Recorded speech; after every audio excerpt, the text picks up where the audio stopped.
Saudações fraternais, amantíssimos irmãos, muita paz a nós todos, que possa o Espírito de verdade assomar-se de nós, que possamos permitir da melhor maneira possível sua presença em nós. Hoje eu quero falar selecionei aqui para falar sobre atendimento fraterno. E eu vou começar remetendo-me ao meu encontro junto à doutrina dos Espíritos. Em meados de 1994, ainda jovem, com 14 anos de idade, enfrentava eu alguns desafios dos quais muitos de nós enfrentamos cotidianamente. E já nesta época, eu tinha algumas sensibilidades físicas, né? Sensibilidade mediúnica, algumas manifestações que naquela ocasião não entendia muito bem, ou entendia quase nada, mas que alguém identificou como alguma coisa relacionada ao espiritismo, à mediunidade, e me indicou um centro espírita para que eu buscasse auxílio. Nesta ocasião, até minha própria mãe, que não entendia de espiritismo, no sentido que não é uma pessoa que, ao que me consta, nunca leu sequer uma obra, né? Se declara não ser estudiosa, enfim, mas sentia, até porque também é portadora de sensibilidade mediúnica. Então me direcionou a uma casa espírita. E ao chegar nesta casa espírita, fui recepcionado e acolhido por uma pessoa que naquela ocasião me acolhera, dialogara comigo sobre algumas coisas, que naquela ocasião, embora tenha feito um pouco de sentido, não fez um sentido mais profundo. De qualquer modo, e já quero colocar, eu posso dizer que isso foi um divisor de águas em minha vida. Porque mesmo que naquele exato momento não tivesse ocorrido um sentido, naquele momento, de grande significado, reconheço o quanto isso foi, ao passar dos anos, ganhando cada vez mais significados. O quanto que, ao passar dos anos, fora percebendo eu, tratar-se de um divisor de águas, de um momento que eu reencontrasse, aqui enquanto reencarnado, a doutrina dos Espíritos. E a partir deste momento, então, ganhando cada vez mais significados, fui trilhando o meu caminhar na doutrina dos Espíritos, ou na doutrina espírita, e buscando compreendê-la melhor. E como o nosso foco aqui é atinarmos para o atendimento fraterno, o que eu estou já observando e apontando é que o quão decisivo foi. Porque se eu estou dizendo que foi um divisor de águas, embora talvez o atendente fraterno não tivesse essa dimensão, né? Ou seja, para ele próprio o significado foi desenvolvendo com o perpassar dos anos, mas fato é que foi de grande significado para nós. Desde então, conforme a elevação deste significado do atendimento fraterno veio me chamando a atenção, eu que me propus abraçar a doutrina espírita como o ideário base de minha vida, venho cada vez mais buscando compreender melhor a doutrina como um todo e, de certo modo, também o atendimento fraterno, porque ali é a porta de entrada, ali compreendo que possa ser o divisor de água de outras pessoas. as quais assim vem me revelando ao longo dos anos, inclusive me revelando enquanto eu, atendente fraterno. E aqui eu quero fazer um parênteses enquanto eu, atendente fraterno.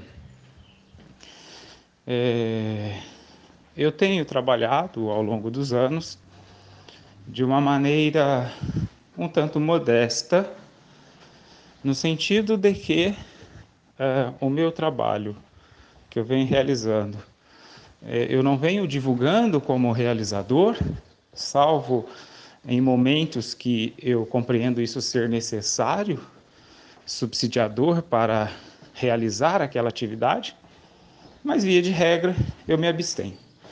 E não por uma coisa que eu vou chamar aqui de superficial humildade, que uma mão não vejo que a outra dá, eu não quero que ninguém saiba.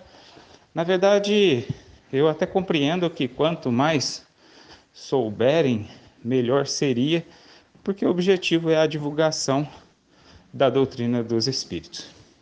No entanto, não empreendo esforços para isso, porque compreendo que se assim eu agir, naturalmente entre aspas, para muitos eu iria estar querendo se aparecer ou coisa do gênero, se expor. Pelo menos assim eu tenho tido algumas devolutivas quando eu manifesto-me sobre algumas coisas que faço, sobre algumas conquistas. Sempre alguém adverte: ei, vamos ter mais humildade, né? Embora eu compreenda que dizer ao outro para ter humildade já é uma arrogância, porque ele se coloca numa condição superior, ao ponto de achar-se doutor em humildade, ao ponto de ele ser o agente definidor do que é humildade, e o outro não poderia definir. Logo, ele tem que dizer para o outro que é definir o que é mediunidade, né? O que é humildade, né? Aqui uma característica bastante idiosincrática, bastante peculiar minha, por conta de minha atividade de docente no ensino superior, ao qual já há muitos anos eu venho trabalhando para isso.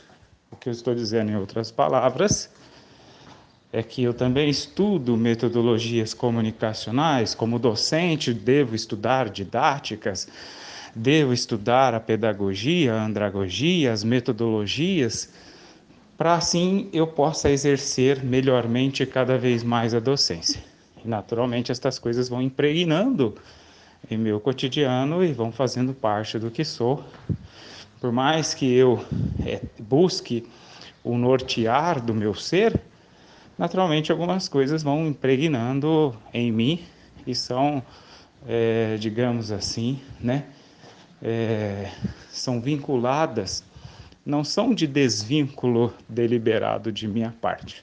É uma característica que vai sendo do meu ser. E vocês observam que, às vezes, reconheço, né, a forma da qual eu falo já aparenta ser uma forma que alguns poderiam definir como prolixo ou como divagadora, mas é uma característica do pensamento filosófico. De sempre, nas academias, nós falamos de repetição analítica, de nós estarmos repetidamente analisando uma mesma coisa para elevar nossa compreensão sobre esta mesma coisa. Por isso, o pensamento filosófico age nessa repetição e parece divagador, né? Parece prolixo aos olhos do vulgo, né? Do vulgo não filósofo, né? Eu defino aqui.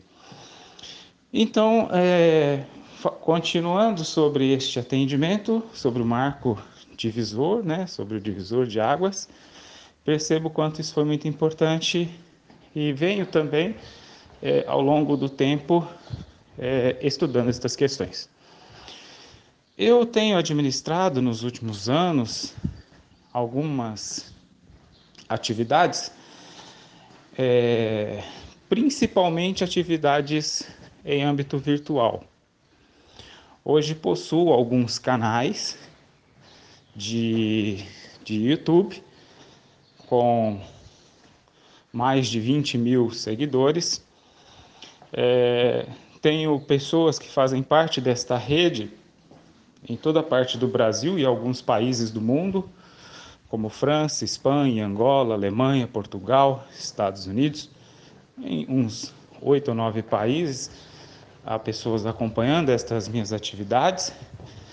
Diariamente recebo mensagens do Brasil e algumas vezes de outros países, agradecendo sobre o trabalho que eu tenho disponibilizado, que eu tenho ensejado, que é desde atividades, né? Desde ideários da psicologia, da sociologia, da pedagogia, da andragogia, do direito, das disciplinas, como eu disse, né? Sou educador, atualmente como docente no ensino superior, então naturalmente são as coisas das quais eu acabo lidando, dirimindo, expondo, compartilhando, mas tudo isso, e eu falei no início, ciente de que meu ideário base é a doutrina dos espíritos. Mas que por conta de, digamos, um enquadramento social, uma característica da atual sociedade, muitos ainda especializam o pensamento, né? Ou seja, sectariza. Não, psicologia é uma coisa, direito é outra, religião é uma coisa, filosofia é outra. E quando nós fazemos uma análise repartida, de fato, estas coisas são assim, né? A gente, inclusive, a maioria de nós, ao frequentarmos a escola, lá nos primeiros anos, né, temos disciplinas diferentes, inclusive pessoas diferentes lecionando cada coisa. No entanto, o que os educadores sempre chamam a atenção, inclusive o grande Jean Amos Komensky, tido como pai da pedagogia, desde o século XVI e XVII, já vem nos falando sobre a importância da integralidade. Ou seja, olharmos sempre tudo como um todo, não como uma coisa especial, recortada, mas sim como um elemento que é parte de um todo. E para todos os elementos temos de olhar como parte de um todo, porque só assim poderemos fazer uma leitura que considere a totalidade da coisa, que considere o objetivo total daquilo. E o que eu estou dizendo aqui é que todo este meu trabalho e as divulgações, as obras na área da psicologia, da sociologia, e algumas até nem formalizadas assim, são meras atividades, né? Em algum momento, em termos de comentários, resumos, textos, enfim. Tem algumas plataformas que eu venho disponibilizando há mais de 10 anos, de alguns textos de minha autoria, enfim.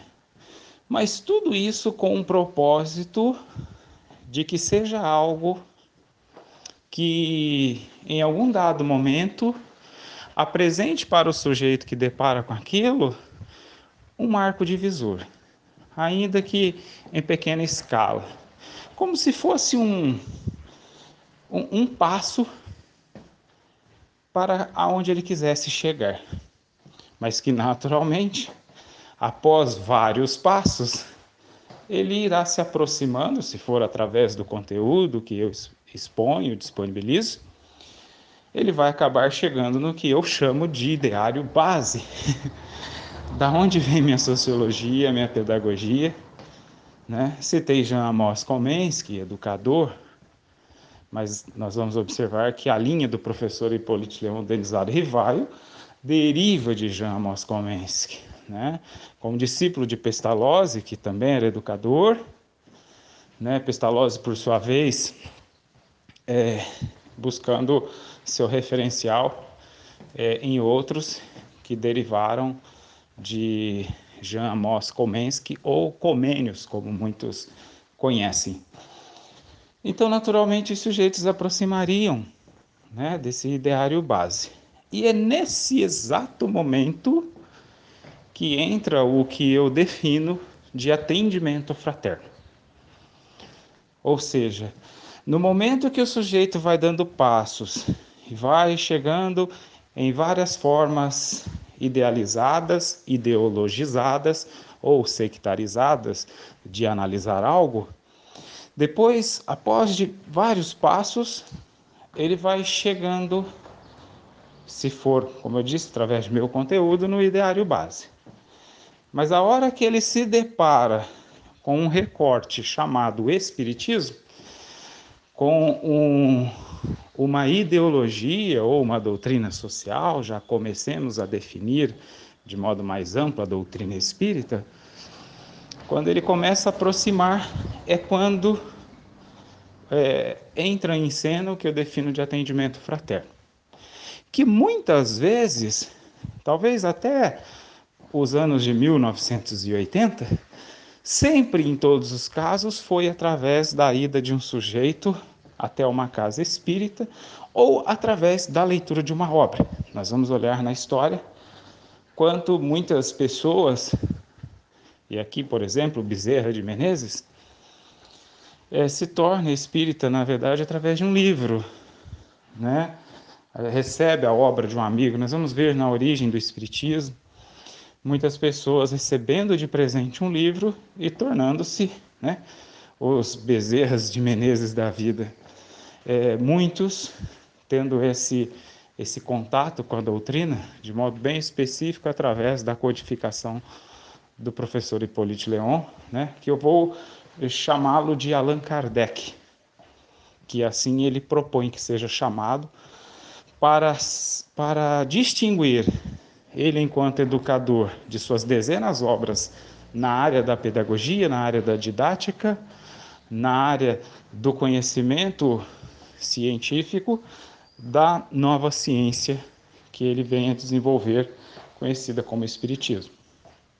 Então, esta nova ciência, ele adota o pseudônimo para criar um marco divisor entre tudo que ele havia desenvolvido enquanto educador, pedagogista, de uma nova proposta, que era uma nova ciência. Então, o que acaba acontecendo é que neste atendimento fraterno, muitos chegaram de diversos modos, que eu disse que, inclusive, indo até uma casa espírita, mas também através da literatura escrita.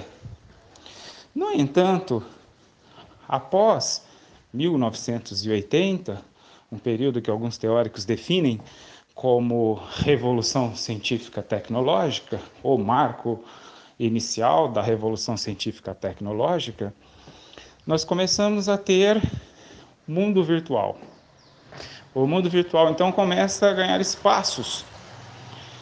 E muitas coisas começam a se dar a partir deste mundo virtual.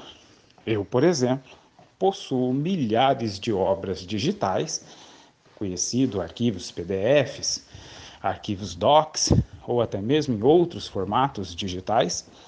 Recebi muitos destes materiais através de um sistema chamado P2P ou P2P, que é um sistema de compartilhamento por via de software, por via de um programa, através de um computador conectado na internet, onde eles compartilham conteúdos.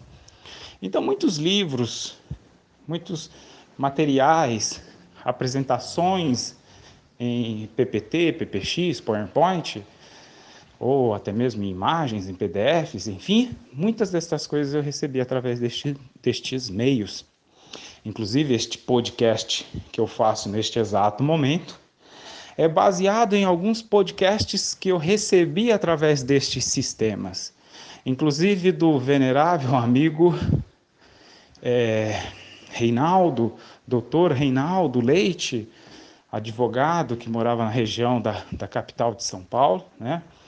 Barueri, Osasco, não me recordo muito bem, da comunidade os arautos do Espiritismo, e eu recebi muitos grandiosos trabalhos dele através deste sistema. Recebi muitos podcasts que, na verdade, nem tinha esta definição naquele momento que fora realizado, né? Ou seja, gravaram em áudio as palestras dele e isso se tornou o que hoje nós chamamos de podcast.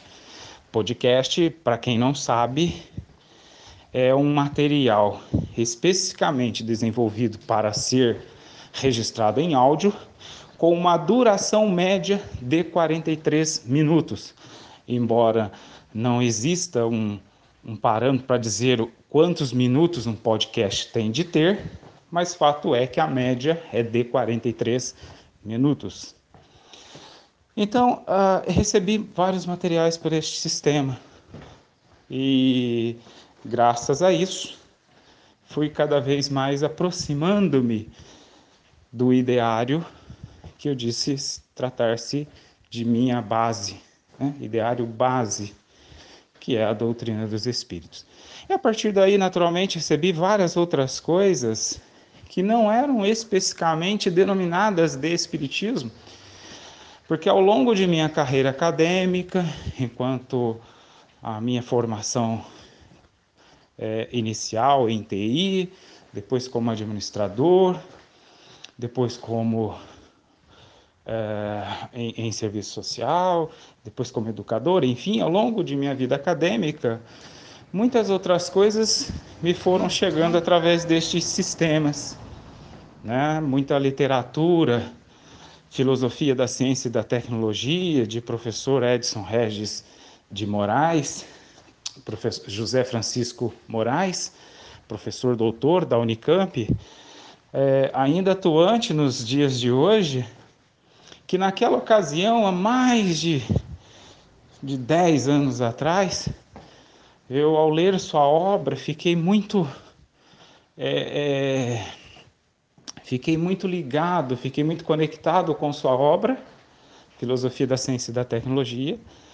Naquela ocasião, ainda em meu processo formativo em Tecnologia da Informação, não sabia que José Francisco de Moraes era um dos grandes expositores espíritas, várias literaturas ele acabou desenvolvendo, tanto na área da academia, especialmente professor da Unicamp, conhecido da Universidade de Campinas, tanto literatura que ele escreveu especificamente para o Espiritismo.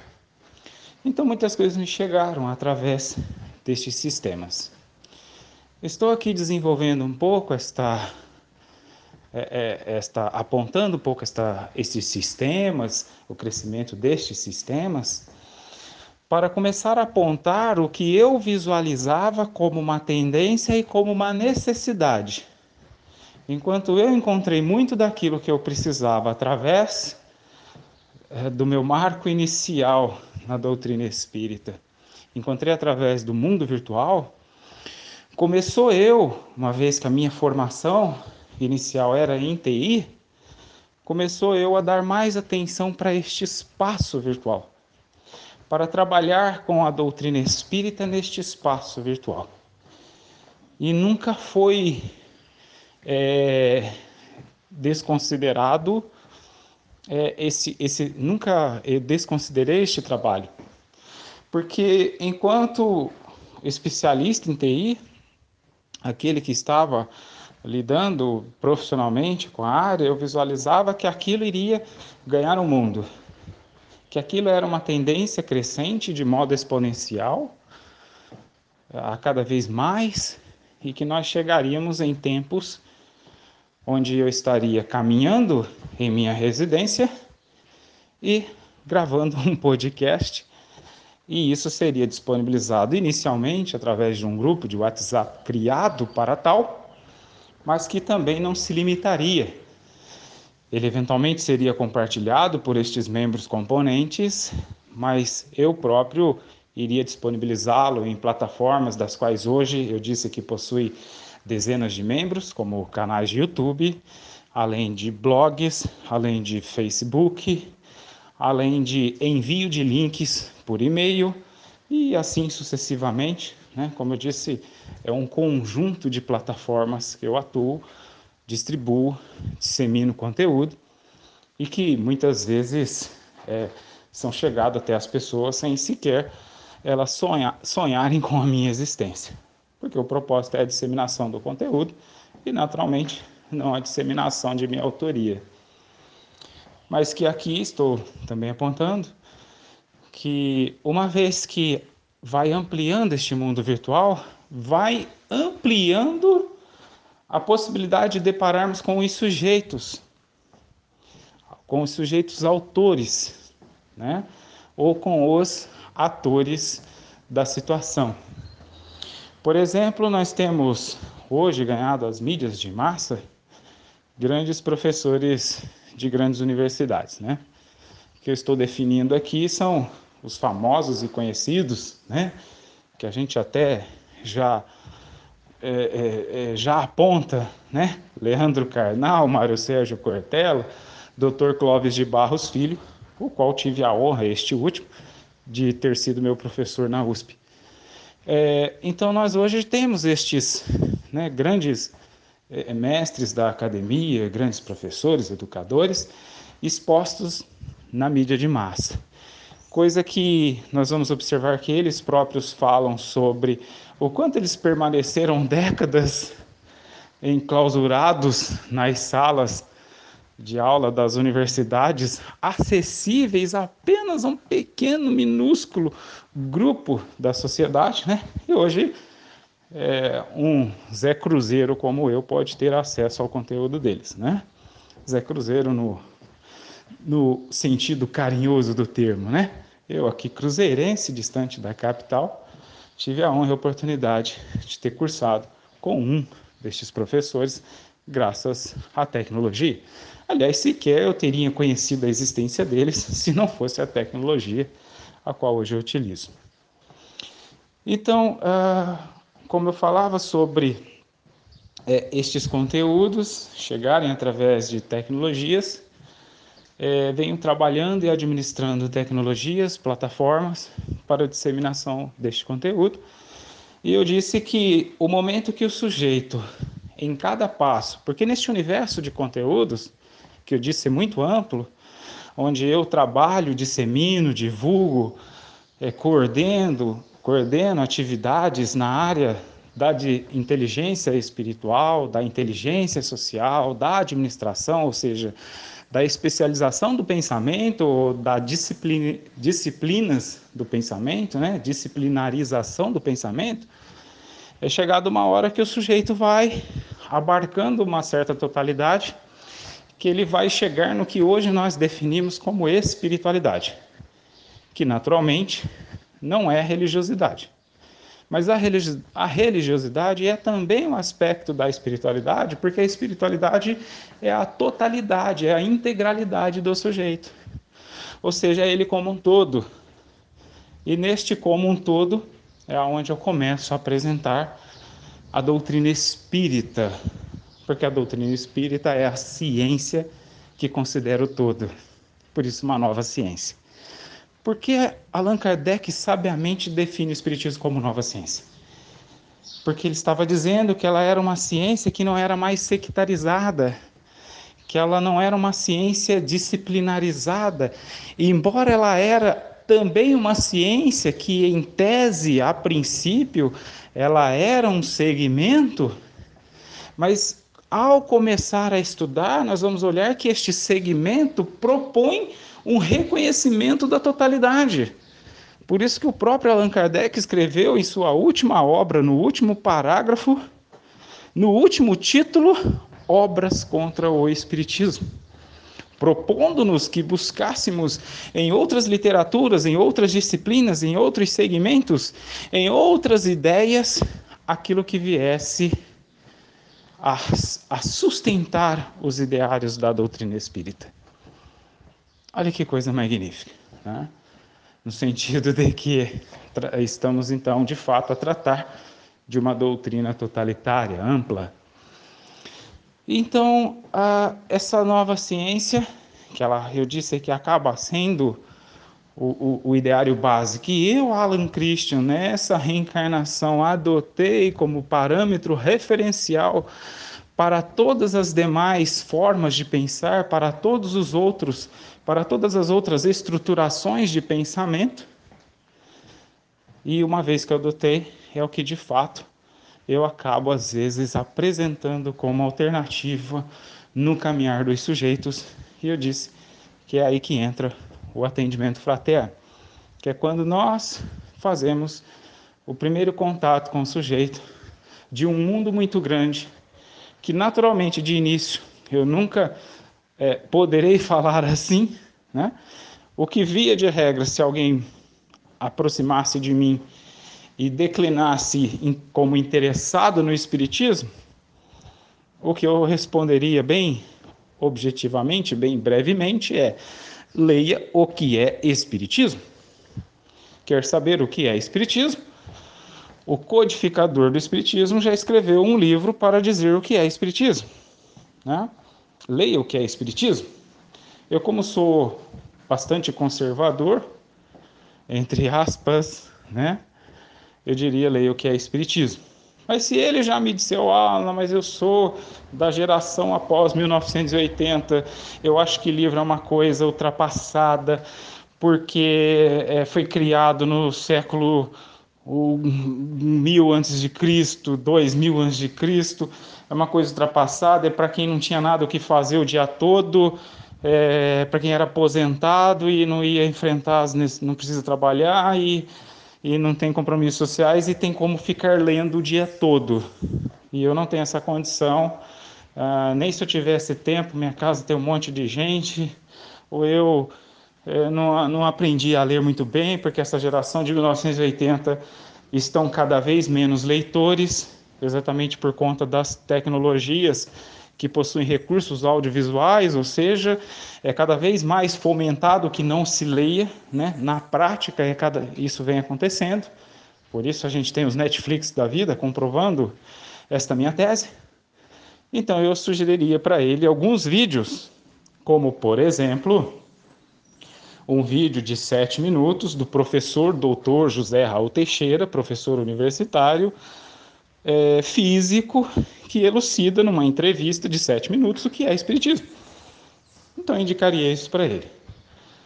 E a partir daí, né, ou talvez um podcast, e a partir daí, o próprio sujeito começar a definir, porque é ele quem vai dizer para ele mesmo se agora ele quer voltar-se para uma literatura que aquilo é o que melhor agrada ao pensamento, aquilo é o que melhor elucida a ele sobre a ideia, ou a partir daí ele entrará numa sistematização de assistir palestras, vai entrar no YouTube, vai assistir palestras de José Raul, de Divaldo, de Haroldo Dutra, do Alan Christian, enfim, do Rossandro, do André Trigueiro, de quem mais agradá-lo. Ou vai entrar no mesmo YouTube e vai ouvir podcasts, vídeos que na verdade não possuem imagens, mas áudios gravados, por exemplo, através dos irmãos do grupo Jericó, que traduziu em áudio, né, ou converteu em áudio, gravou em áudio várias obras espíritas, inclusive as obras do grande amigo Chico Xavier. O grupo de Jericó gravou há vários livros. Eu tive a honra e a oportunidade de ouvir vários livros fazendo isso que eu estou fazendo agora, caminhando, exercitando, seja dentro de minha residência, como eu faço agora, ou seja nas ruas, como eu faço outras vezes. Já ouvi muitos livros em áudio, através do trabalho bendito dos irmãos do Grupo Jericó. Então é o sujeito que, ao ter o primeiro contato, que eu disse que esse primeiro contato será no momento do atendimento fraterno, que aqui eu defino como atendimento fraterno do ano de 2019, para a minha pessoa, porque naturalmente outros grupos, outros irmãos, outras instituições definem de modo próprio o atendimento fraterno. Alguns, através de uma instituição, de um endereço, terão atendimento fraterno, que é receber a pessoa, doar um alimento, sentar, oferecer um ouvido, oferecer uma informação, emprestar um livro, enfim, né? O atendimento fraterno conforme cada sujeito define. E neste sentido, eu estou aqui definindo como apenas o momento inicial do sujeito. No momento que ele precisa de um outro sujeito para avançar. Precisa de um outro sujeito, ainda que seja apenas para dizer: ei, assista um vídeo de 7 minutos sobre o que é Espiritismo, se você tem interesse de conhecer o Espiritismo. E aqui é apenas uma hipótese, porque poderá haver momentos em que o sujeito aponte uma outra necessidade, que muitas vezes ele pode procurar o atendimento fraterno, não porque ele está com dúvidas sobre a origem do universo, a causa primária, mas porque ele está com um conflito familiar e alguém disse que ali ele poderia ser ajudado. Ou porque ele está com um problema econômico e alguém disse, e ele não sabe como resolver, e alguém disse que através de um atendimento fraterno ele poderia resolver, ser auxiliado a resolver. E este é um dos objetivos do atendimento fraterno que hoje eu proponho, apresento, dissemino, compartilho.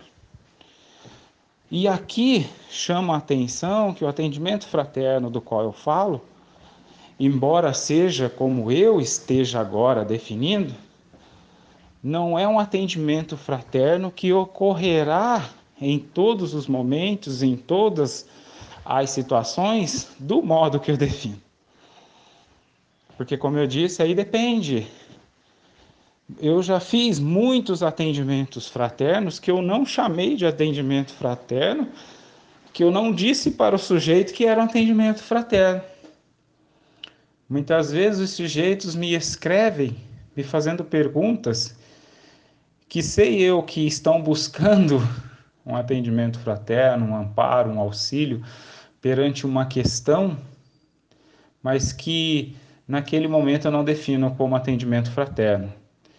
Porque naquele momento eu tomo como atendimento fraterno apenas a caridade, apenas a capacidade e a sensibilidade de disponibilizar-se para o outro perante o que o outro quer apresentar, perante o que o outro tem de apresentar. E quem sabe, depois disso, eu identificar se de fato é alguma coisa relacionada à doutrina ou se é apenas uma necessidade momentânea, específica, singular aquele momento, mas que não tem maiores relações com os propósitos da doutrina espírita, que é apenas algo momentâneo. Pego um exemplo, certa vez fui procurado no atendimento fraterno, em um endereço que eu estava atendendo, e a pessoa buscou naquele momento um auxílio através de mim especificamente. Ela foi naquele endereço físico, numa casa espírita, mas procurando a minha pessoa em específico. E quando eu fui atendê-la, ela me expôs a seguinte necessidade: olha, você é docente no ensino superior, você também trabalha com universidades. E eu tenho uma questão econômica para tratar com a universidade que você também atua. Você poderia me auxiliar, né? E naquele momento eu busquei oferecer aquilo que eu poderia oferecer, que seria a caridade do ouvir, de compreender com mais profundidade o que o sujeito estava buscando. Porque fato é que ele estava buscando uma resolutividade para uma situação de sua vida naquele dado momento. Foi então que eu comecei a buscar os procedimentos da universidade que eu também representava, busquei compreender o que houvera ocorrido e assim apresentar-lhe algumas alternativas. E que com certeza, neste momento, eu não poderia dizer para ele: olhe, tome um passe que vai resolver, que vai lhe ajudar, pelo menos não na especificidade da resolução do aspecto financeiro com a universidade. Embora isso poderia acalmá-lo, se ele eventualmente estivesse agitado por esta questão. Mas o sujeito não estava agitado por essa questão. Ele foi decididamente, especificamente na resolutividade daquele aspecto financeiro. E que se eu identificasse alguém agitado, alguém que estivesse em busca, que estivesse com vontade de buscar naquele momento outras coisas, naturalmente eu iria direcionando. Mas não foi o caso. Então, neste caso, é um sujeito que recebeu algumas orientações para tratar daquele assunto em específico, onde eu expus o meu papel naquele contexto, minhas possibilidades naquele contexto, meu entendimento daquele contexto, porque existem aspectos do mundo virtual, né, no sentido de procedimento. Hoje, no mundo virtual, os procedimentos são automáticos, são geridos muitas vezes pela inteligência artificial e não dão aos sujeitos a discricionariedade da decisão, não lhe facultam a possibilidade de decidir sobre uma questão, porque o sistema informatizado já decide muitas coisas e tira a possibilidade dos sujeitos, até do próprio presidente da empresa, do dono da empresa em muitos casos, né?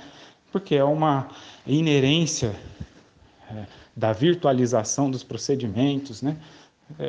É uma inerência aos procedimentos na era da informação.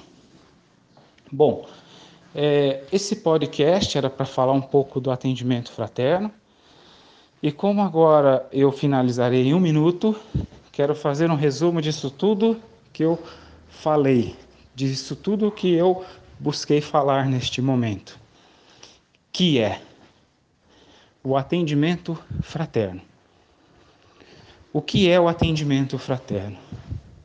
O atendimento fraterno é a caridade na especificidade do ouvir. Atendimento fraterno é ouvir o que o outro sujeito tem a dizer. Atendimento fraterno é dispor-se em oferecer aquilo que tem de mais escasso na atualidade, o ouvir. Muitos estão treinadíssimos para falar, para subjugar, para orientar como o outro deve pensar, mas raríssimos possuem a faculdade de ouvir a essência daquilo que lhe é dito. E isso aqui defino como atendimento fraterno. Ouvir na essência o que o outro está dizendo e apresentar a devolutiva para o outro que atenda às suas necessidades. E que se eu não souber, que a minha devolutiva seja: eu não sei atender, mas estou contigo para buscar. Porque eu não sei lhe apresentar, não sei a resposta, não sei neste momento lhe auxiliar, mas sei levá-lo até alguém que saberá com certeza lhe orientar. O nome dele é Jesus. Amados irmãos, muito obrigado pela companhia de vocês. Muita paz para nós todos.